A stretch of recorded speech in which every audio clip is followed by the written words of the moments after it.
back. It's still the election studios as Nigeria has been deciding for the past how many weeks, and today is the day where we get results for the governorship and states houses of assembly. And as we keep bringing you the results, we are looking at Akwa Ibom State. David is leaving this one for me because he doesn't want to bite his tongue. But these are results, some of the results as announced by INEC. David, we have to call some of these the local government, but we'll start with even a local government area. The APC polled 1,442 votes, while the PDP polled 10,008 votes. In Urefang-Oroko, APC polled 4,592 votes, while the PDP polled 6,915 votes. In Ntrubum local government area, APC polled 6,004 votes, while the PDP polled 17,863 votes. David, you can give this a shot. And in Okovo, APC polled no less than 6,079 votes, while the PDP had 10,800 votes. And in Eket, APC had 3,913, while the PDP polled 13,290. In Honor, APC had 2,110 votes, while the PDP, on the other hand, strongly polled 32,103. In Uruan local government area, APC polled 5,192 votes, while the PDP polled 12,895 votes. In Nsaratai local government, APC polled 3,783, while the PDP polled 8,855. And we also cross over to Ikot-Abasi, where APC had 7,549, while the PDP had 9,335, and in Obo-Dakara, APC had 4,704, while the PDP had a stronger pool with 13,979 votes. We'll move over to Abak, a local government area, where APC had 11,505 votes, while the PDP had 17,461. In Ini local government area, APC had 3,316 votes, while the PDP polled 17,335. In Ntribim, APC had 4,816 votes, while the PDP had 17,326. And in Mbo, right? APC polled 5,419, while the PDP had 9,631, while in Eket, APC had 5,087 votes, and the PDP had 26,372. Now joining us to discuss some of these figures and other pertinent issues that have to deal with logistics, we have a logistics specialist joining us now. Ben Okolo, good afternoon. It's good to have you join us. It's a pleasure. I'm sure the very first thing that everybody else would want to ask you is, looking again at the presidential side by side with the governorship elections, with all the mistakes and the hiccups that were experienced at that time, and INEC promising that they had it handled, or they will have it handled in the governorship elections, do you see any improvements whatsoever? Oh, well, categorically speaking, I expected INEC to do better, you know, in terms of logistics. You know, for the presidential, we had hiccups here and there, you know, and should I say that a couple of hours before the initial date for the presidential election, it was called up and it was regrettable. And what was his reason? INEC gave. The reason was basically logistics. And I begin to wonder, we have logistics specialists in this country spread all over. Why is it that logistics is now a problem, you know, or became a problem at that point in time? You know, they had, I would say that INEC had 20 years before to prepare for this election. You know, why is it that we didn't get the best logistics specialists in this country to handle such issues concerning transferring materials to local governments, or where we expected them to be before the election? And how come the election was now postponed before a couple of hours before time?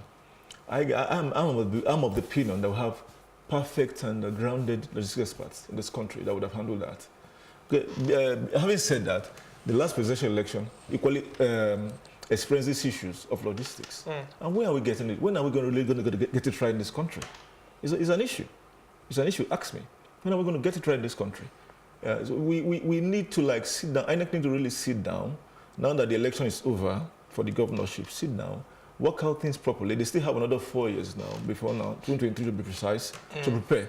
And we need the best logistic hands we can get in this country to handle these issues for us. Mr. Kolo, I feel like I'm having what's that moment? It's like Deja vu? a deja vu moment. Like I've been here before talking to you, and you're saying, you see, INEC needs to go back to the drawing board. It sounds all like, you know, it's happened before. And I'm sure that some other people share this sentiment. I hope not, that we will be saying this again, 2023. Why is it so difficult? Why does it seem so far-fetched when we sit in studios all over the world, all over the country, talking about these issues? We even pen them down. But when it gets to that time of elections, we still have to discuss it again. But is it that INEC doesn't employ the best kind of logistics experts? Do they not have strategy meetings? And the language called project think, management. I think that's familiar to you. I really think, you know, there's an issue in this country, and that needs to really be addressed professionally. We still keep putting the round pegs in square holes. Who are the people involved in logistics on the INEC? Ask ourselves these questions. You know, it's not really far-fetched with happenings, you know, around. If we have experts, professionals, to handle key logistics projects areas in INEC, I don't think we're having these issues. Okay, let's quickly... And just like Shirley said, in 2023, we may still be repeating this issue again. It's regrettable. What, are we backsliding this country? Are we going forward? Let's quickly talk about the area whereby election materials were sent to the wrong local government areas and wrong centers and a whole lot more. That happened during the presidential election and happened again during the governorship election, and to that effect, well, the PDP has said in Kogi State, we are not going to participate in that election because INEC ought to get its act together. How do you think we should also be mobilizing some of these materials and resources? And don't forget that even while INEC was transporting some of the materials in Warri North local government area, a boat capsized, and some INEC staff were involved. That's ad hoc staff and core members and a whole lot more, including the materials as well. How should INEC be working more proactively and in a strategic manner so we don't have incidences where they're having close to fatal consequences? I really have to. My heart goes out to those INEC house. I don't know how many lost their life in this incident. There were no less than 12 persons and suspected to be INEC missing so far. And I pray God to give the family fortitude to bear the losses. Now, again, in Nigeria, a lot were budgeted for, logistically, for INEC issues, for moving materials from one end of the country to the other. And it bugs me. I feel it's regrettable that why will a different material be moved from one local government to the other? Was it not tagged? It's funny. How can this be happening in this country at this 21st century? Logistically, when materials are assembled, it needs to be tagged. You know, materials for area A needs to be tagged area A. Then why will there be that mistake, a very grievous mistake? Could it also have been maybe last minute, you know, preparations, maybe the person who was supposed to send the materials didn't get to INEC offices on time for them to be tagged properly.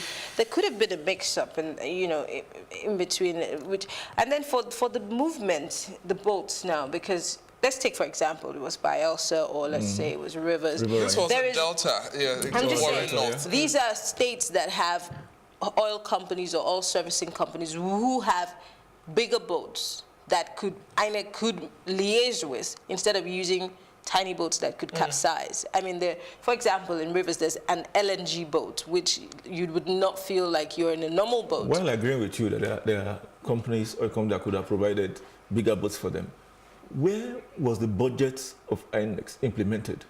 I asked this question. Time. You know, I asked this question. Were boats not included in the budget package for INEC?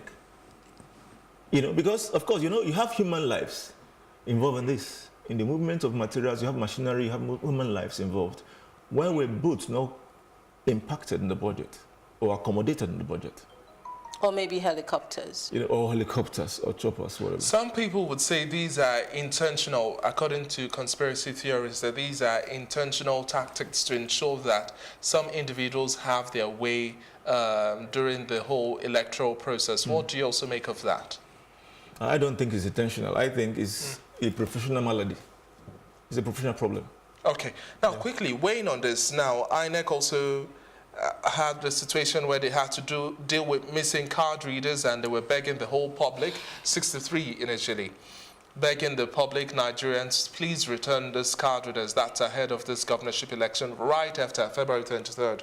Now, INEC in Ifako-Ijaye, just right after yesterday's election, had to refer 8 of its ad hoc staff to the police to allow them go and then be investigated and have their reports over the disappearance of 8 card readers, zip-card memory card readers that were used in their polling units and went missing. Okay, David, just to cut in, we just got breaking news that INEC has suspended the electoral process in Rivers State. Does this come as a shock to you, Mr. Okolo? Well, we have a track by INEC, the Director of Information and Voter Education, Edwin Enabo.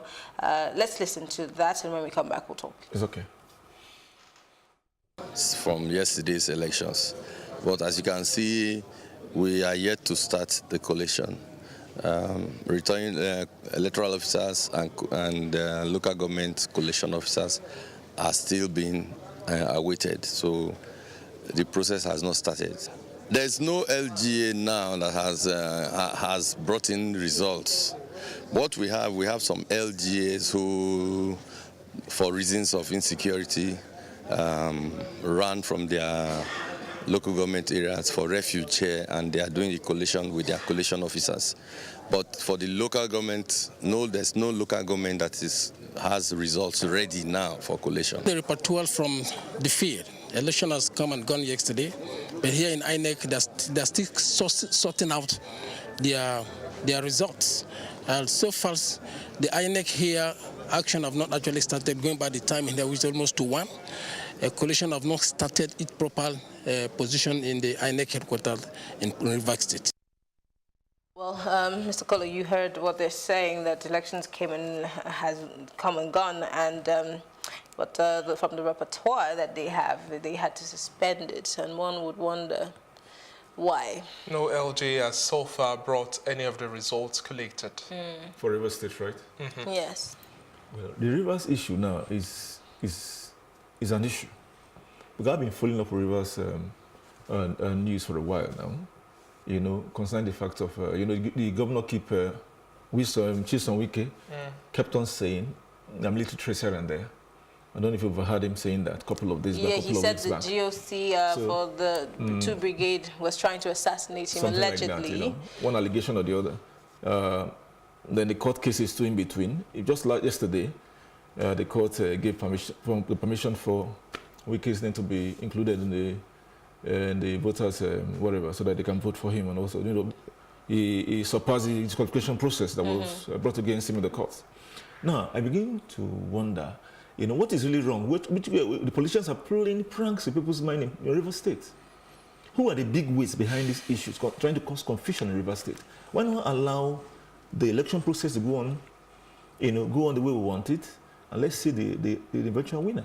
Well, a lot of people would say that Rivers has always had its fair share of drama when leading up to the elections, and not apart from even violence, all kinds of intrigues, and that this is not necessarily new, because there is a battle for the soul of Rivers, being that it is also where the money is. Could it also be that? Well, I don't know. I think what I can say here is, the average Nigerian politician is very desperate. I think there's a gold mine in Rivers State that politicians are fighting for. That's what I think. If everything goes well in other states of the Federation, then why Rivers State? For a while, if we've been following its proceedings electorally in the country, whether that Rivers always be coming up in news here and there every now and then. You see the governor just like I just earlier said, the governor in the news saying, oh, he's under threat and all the military are trying to threaten 1 or 2 politicians under his party. So I don't know what is really happening.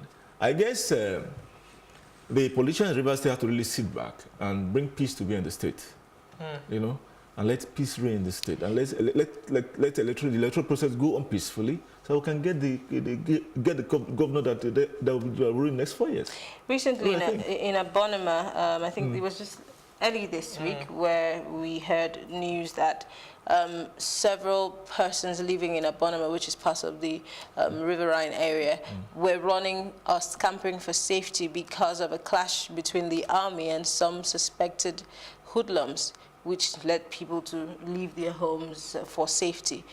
Again, Thursday, we heard that the army had taken over Port Harcourt. We saw them at supermarkets, in city centers. The Commissioner for Education, Tamano Sisi Gogo Jaja, was taken by the army, although the army is saying they know nothing about this, they're investigating, but there were CCTV videos of what we think transpired. But don't even forget the police and army also clashed at the INEC coalition office. So, and let's not equally forget that the governor, Chisom Wike, made an allegation a couple of weeks back, that there are people that will come around in army uniform. Yes. He made mention of that. There's a video that surfaced with women in a certain local government area apprehending a man who was dressed as a soldier, who scaled the fence to one of the coalition centers to come and take the ballot boxes. It's really unfortunate. So it's really a mess in River State. Some people are saying that this is being orchestrated by those who are interested in the seat of the governor. I want to believe so, because why the heavy presence of military in River State? Is River State the only state in this country that we have an election? We had an election yesterday. Why the heavy presence of military in River State? But we saw the military in some other states, a few states. Yeah. If the military were there for, of course, the main crux of the matter, why military presence required in most of these states is for peace and to make sure the electoral process is violent-free. But if the adverse is the case, there's an issue then. There's an issue that needs to be seriously addressed, you know? Okay, talking about issues that need to be seriously addressed now, back home in Nigeria, in Lagos, away from River State now, in Ifakwa Idai. Before we took that breaking news, I was sharing with you that INEC had already relieved 8 of its staff to go through investigation for the disappearance of zip-out memory cards in the polling units. And earlier on, we also remember that no less than 63 card readers also got missing ahead of this governorship and State House of Assembly elections. These is 8 out of 11 local government areas that were missing. And we talk about logistics, we talk about management of logistics, we talk about maintenance and how to coordinate the use of all of these devices and gadgets so that it lasts a period of time. That's all part of logistics management, isn't it? How then do we explain, and what level of punitive measures should we have in cases whereby things get missing, and there should be a deterrent for next time? There is actually an embarrassing... Some would say because nothing happened when 63 got missing, well, let's let the memory cards exactly also where I'm going to, you know, it's a really embarrassing situation, and it's critical for electoral process. They're just taking off the ground. If corridor machines can get missing over and over again, I wonder where we're heading to. And of course, you cannot divorce security from logistics. They work hand in hand. All right? So where are the security personnel attached to INEC to provide security for these card readers? Where were they when these card readers were missing? And of course, just like you said, because there's no punitive measure, we're having another incident again of missing card readers. It's embarrassing for this nation. But we also know that at polling units, we don't have armed police officers who can really do anything. I mean, detail for what happened in Okota, I think, where these hoodlums were emptying the ballot boxes in a bid to burn those papers. And the police officer was a loner. He was struggling with them, but of course he was outnumbered. So again, we're talking about protection here and 30,000 police officers being deployed to all of these states, but are they really enough? And of course, we also know that constitutionally, you cannot have soldiers at those polling units. Even police officers who have guns, they have to be some meters away. But when help is needed, there is no help in sight. I think the law had to be looked into. I'm not advocating for police officers with arms to be at the polling booth, but there should be just a way. But in this incident, there must have been a timely intervention of the security forces. Reinforcement. And this happened over time because, it takes a while to burn anything. You just don't strike a match and it all goes down. It was happening for a long time. They took control of that polling unit for hours. That's what happened. Have you watched the video? Well, we saw bits and pieces. Yeah, bits and pieces, right? For hours. And no intervention from the police. So I think what I had could be on confirmed report anyway, that the policemen attached to that unit were called off before that incident. Okay, tell us now, quickly, as a logistics specialist, what lessons should have been learned from the presidential election and then this governorship election so that subsequent elections being conducted ahead of 2023 would not repeat itself again? What lessons should we learn? Give us an insight as a logistics specialist. Beautiful. I think lessons that are supposed to be learned is, for instance, like I said earlier, the postponement of the presidential election a couple of hours in terms before. of mobilization, care for all of these materials, transportation, and a whole lot more. I think, basically, INEC or the government itself should look inwardly and make sure professionals in logistics management are employed for this sole purpose. All right? And we should just give a distance from employing people from what I call people that are not qualified to handle logistics. Logistics is very key when it comes to electoral process worldwide. Mr. Kolo, I'm sorry to cut in. It's one thing to have a professional work with you. It's another to take that professional's ideas and make it happen, put it into your plan. I don't want to believe that INEC does not have professionals, logistics professionals working with it. But you know that in the establishment, we have this whole idea of this is how we've done it and it has worked. Yes, your idea is great, but this is the best way to do it. So could we also have a problem of not necessarily implementing every strategy that has been put before INEC by these so-called professionals? Yeah, I partially agree with you.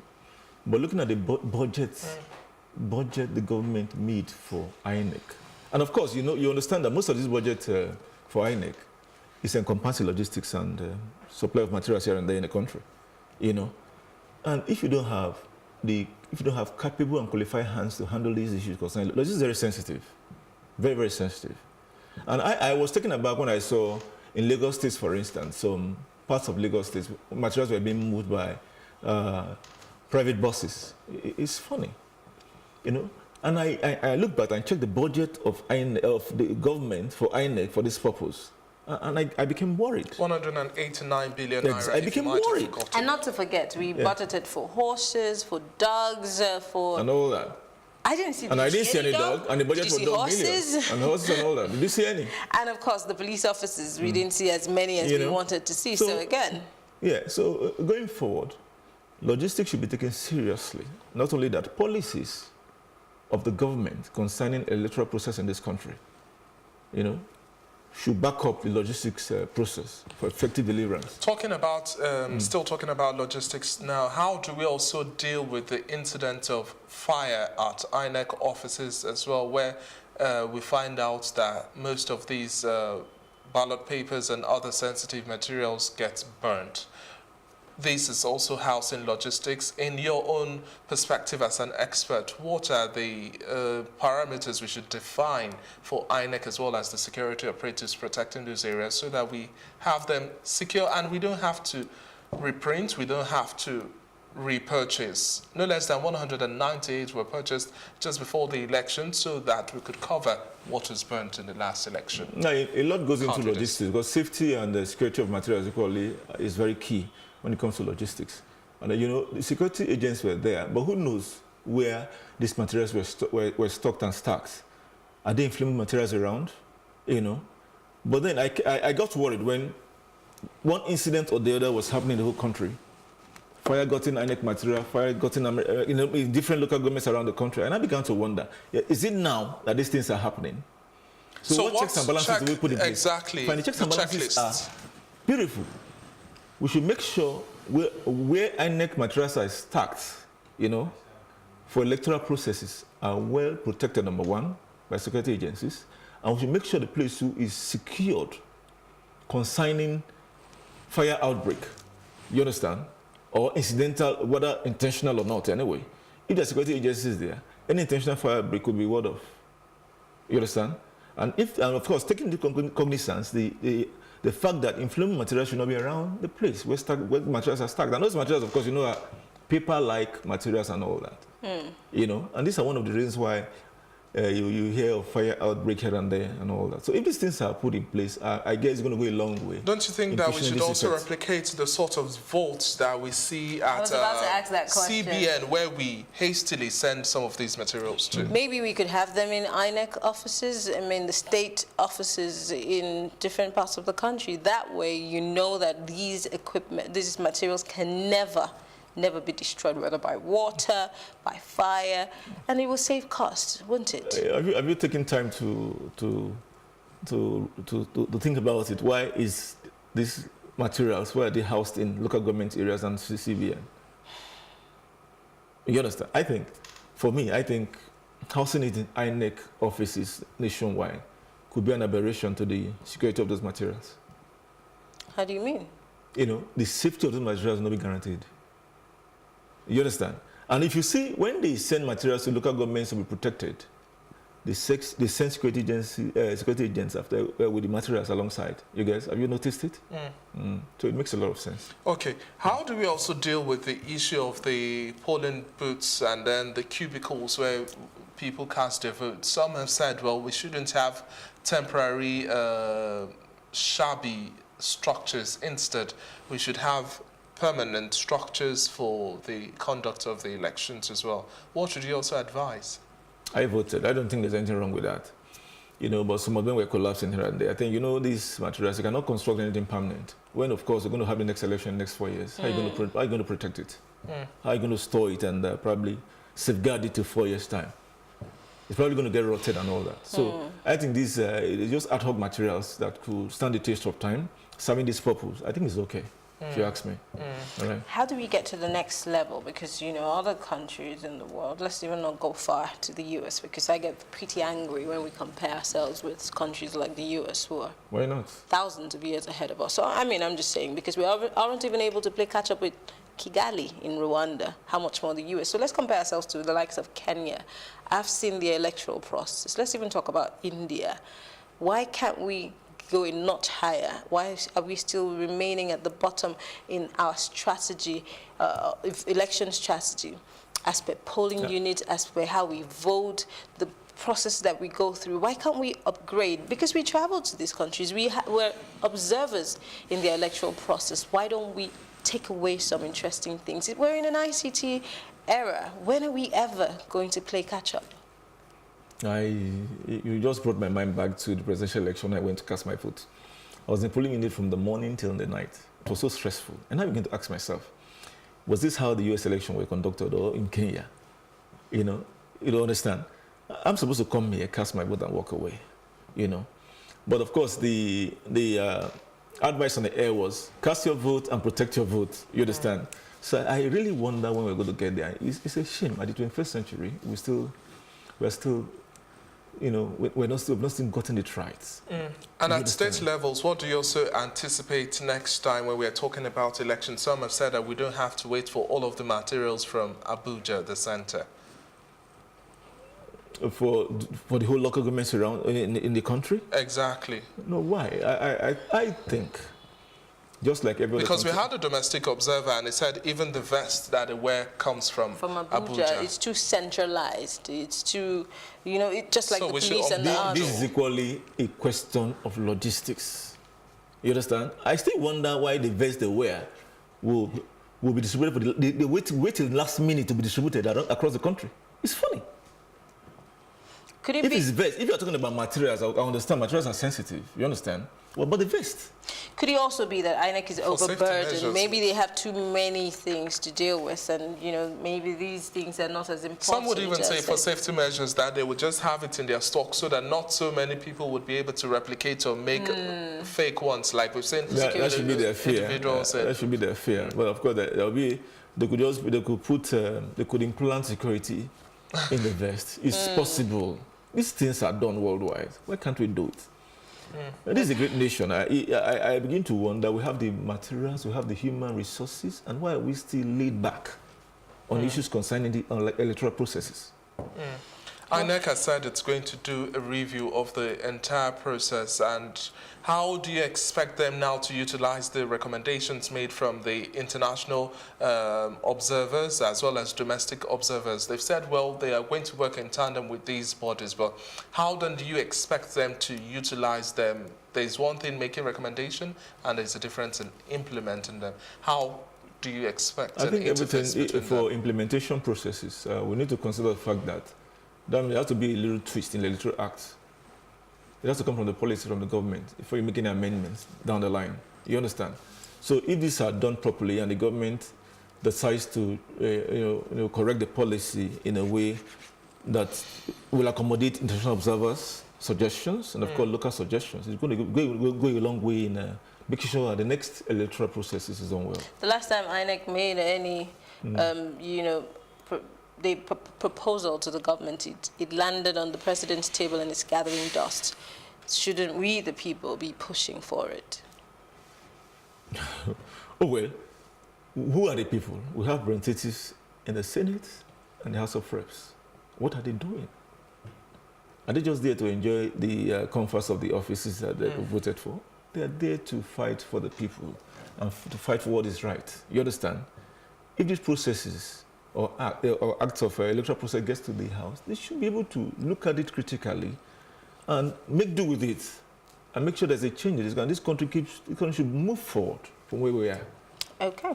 Well, we've been speaking with Mr. Ben Okolo. He is a logistics specialist, and we've been looking at all of the hits and misses during the presidential and, of course, the governorship, National Assembly and State Assembly elections. We're still bringing you results as they trickle in, and don't forget that a breaking story is that INEC has suspended elections in Rivers State due to some irregularities. We will be back on the show after this break. Stay with us. Thank you, Mr. Okolo. Thank you.